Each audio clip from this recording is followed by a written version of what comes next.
Hello everyone, I'm Jeannie Godula, and this is Inside the Americas. Coming up, Bolivia is set to vote on a referendum that would give current President Evo Morales a fourth term in office. But with thousands turning out to protest, there's no guarantee the motion will pass. Pope Francis wraps up his Mexico trip in Ciudad Juarez, the city once known as the most dangerous in the world. And U.S. Republican lawmakers and presidential candidates say they are determined to block a move by Barack Obama to fill the lifetime seat left by the late conservative Supreme Court Justice Antonin Scalia. We'll start first in Bolivia, where thousands marched down the streets of La Paz this week, calling for citizens to vote no in an upcoming referendum.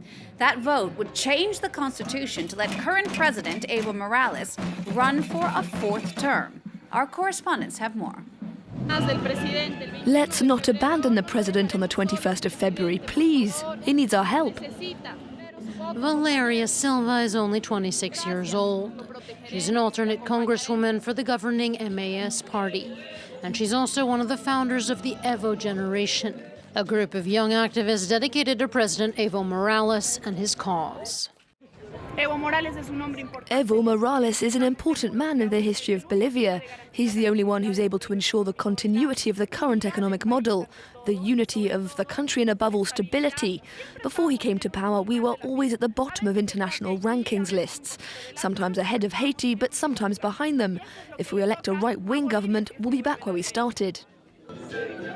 Morales is Bolivia's longest-serving president. His government has been credited with solid economic growth and with redistributing wealth to the poor. This is one of the indigenous universities in Bolivia that Evo Morales created. Here, some 900 students can study in Spanish and in their native tongue, Aymara. For young people from rural areas, it means they finally have access to higher education. It's precisely these kinds of initiatives that have won President Morales widespread popularity in rural Bolivia. Before Morales took over, indigenous women did not study. We faced discrimination. They told us that women are not allowed to study. Now we finally have the opportunity to go to university. The government strives for us all to be equal, and we can see that we are climbing out of poverty.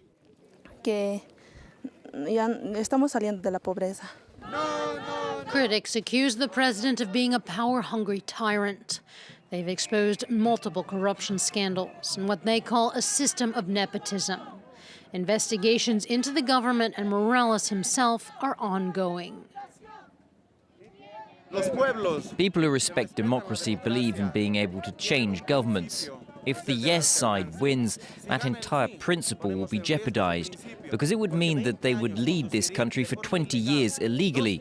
They would keep serving themselves and promoting corruption. Evo Morales is a hero for some and a traitor and dictator for others. He celebrated his 10th anniversary in power last month, calling for his socialist revolution to continue. Polls show the yes and no camps are neck and neck, and the key to the referendum could be the 15% who say they are still undecided. Well, after making a trip to Bolivia last year, this week Pope Francis was in Mexico. During his 5-day visit there, the pontiff made a point of addressing tough issues, urging clergy to get out and help fight corruption and drug violence rather than hide away in churches. Over 100,000 people have been killed in Mexico's drug war over the past decade. The Pope's final stop, Ciudad Juarez, what was once known as the most dangerous city in the world. 20 years ago, that city made headlines as dozens, then hundreds of women began to disappear, all of them beautiful and young. Their bodies would show up after days or weeks, usually with signs of torture, rape, and mutilation. The mystery of what happened to those women was never resolved, and worse, the phenomenon known as femicide continues to this day. Here's more from France 24's show Revisited. Ciudad Juarez, a prime spot for prostitution. Its location right by the border pulls in Americans hungry for less regulated sexual services. It's also the spot where factories called maquiladoras flourished in the 90s. There, poorly paid hands would assemble all sorts of items for the American market. Many of the disappeared women worked in factories like this. My daughter was heading here to the centre, but after she went out, I never heard from her again. But right in the centre of town, there are loads of police keeping an eye on things, aren't there? No, it looks like it, but no. The centre of town is a dangerous zone for young women. Most of them disappeared right around here in broad daylight. And yet, What are we doing here? Looking for your daughters? sir, were you aware of this problem?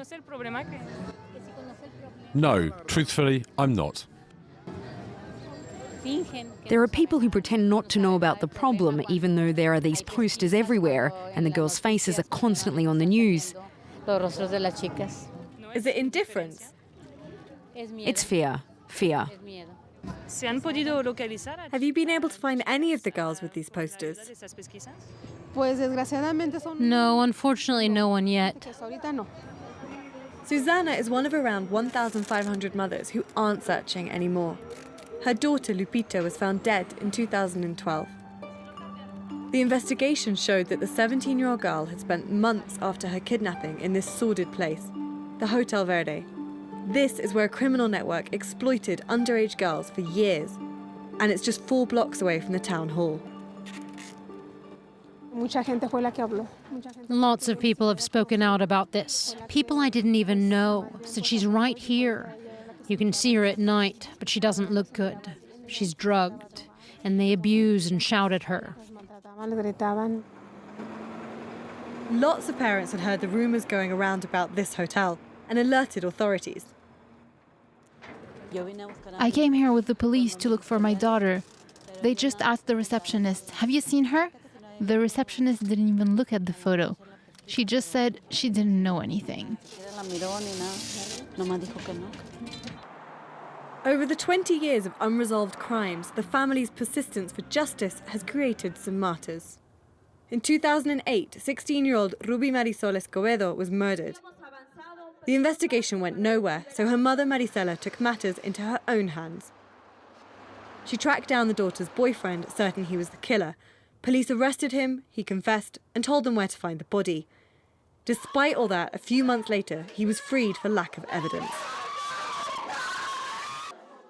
Marisela appealed and he was declared guilty, but he was already on the run and they never found him. At the end of 2010, Marisela began a sit-in outside the government palace. A few days in, she was gunned down by an unidentified man. It was all caught on surveillance cameras. We now know who was behind all these murders. The Aztecas, a criminal network with over 5,000 members that deals in drugs, guns, and human beings. Last July, 5 men were charged with being part of the ring which killed the women found in the desert.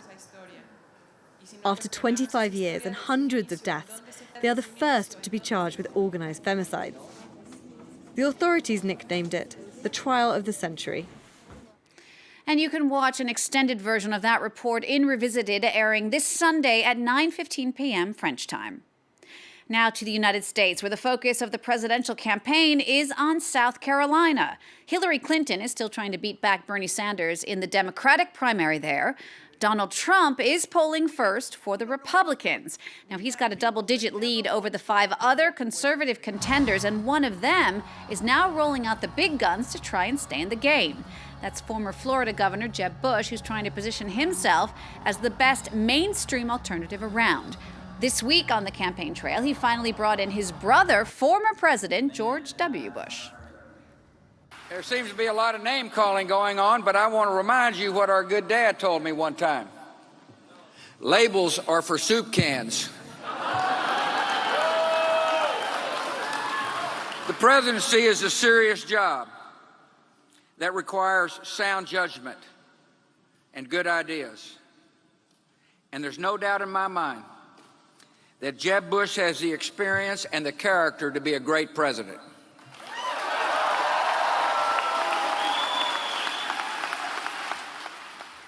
Well, their good dad, of course, is also a former president, George Herbert Walker Bush. And the U.S. presidential campaign took another turn this week following the death of Supreme Court Justice Antonin Scalia. It's now up to Barack Obama to name his successor for that lifetime job. But many Republicans are determined to delay the decision until after a new president is sworn in. Catherine Viette explains. As flags fly at half-mast in remembrance of Supreme Court Justice Antonin Scalia, Republicans have already come out swinging, vowing to block any successor nominated by President Barack Obama. President Obama is not going to get the benefit of the doubt from me. Unless he can find a consensus choice, the next president will pick the replacement for Justice Scalia. As battle lines are being drawn in Congress, the fight has spilled over into the race for the White House, with Republican candidates calling for a delay. There is a long tradition that you don't do this in an election year. Meanwhile, Democrats say they're outraged by the Republican stance. It is outrageous that Republicans in the Senate and on the campaign trail have already pledged to block any replacement that President Obama nominates. The Constitution is clear. The U.S. president nominates Supreme Court justices and the Senate confirms the candidate. But Republicans want a delay, hoping they'll take back the White House in November and have a president who'll be more willing to appoint a conservative justice. As it stands, the remaining 8 justices are evenly split between conservatives and liberals, and Republicans don't want to lose their long-term conservative advantage in shaping policy. Analysts say this fight could have repercussions beyond the presidential election, impacting several key Senate races. Vowing not to consider a nominee opens Republicans up to charges of obstruction, an argument the Democrats are sure to use as they try to win back seats in swing state contests. Well, that's all the time we have for this Inside the Americas. We'll see you next week for all the news from north to south.